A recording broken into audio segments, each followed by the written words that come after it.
உங்களுக்கு அப்பா ஓட்டு பிச்சை எடுப்பது எப்படி என்று உங்களிடம் கற்றுக்கொள்ள வேண்டும். ஓட்டு எப்படி பிச்சை எடுக்கணும்? ஓட்டு பிச்சை. இன்னொருத்தர் வந்தார், யாரு? தனியரசு அண்ணே.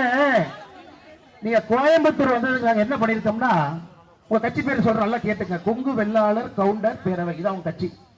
உங்க மாநில தலைவரை தூக்கிட்டு வந்து இங்க நிறுத்தி இருக்கோம், எஸ்பி ராஜேந்திரன்.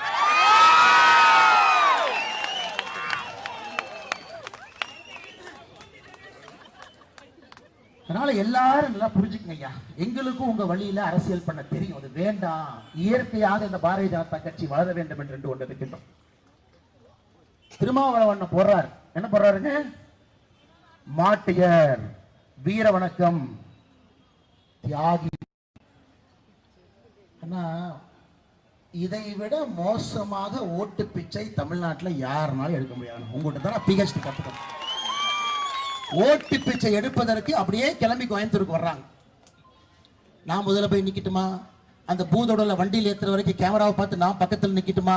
இல்லை நாமளும் நடந்து போவோமே, அதில் ஒரு 4 ஓட்டு வரும்.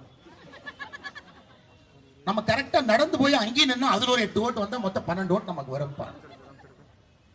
அதனால் இந்த அரசியல் கட்சி தலைவர்களுக்கெல்லாம் ஒன்னே ஒன்று சொல்லிக்கிறேன். கோயம்புத்தூர் மக்களே, நீங்கள் விழித்துக் கொள்ள வேண்டும்.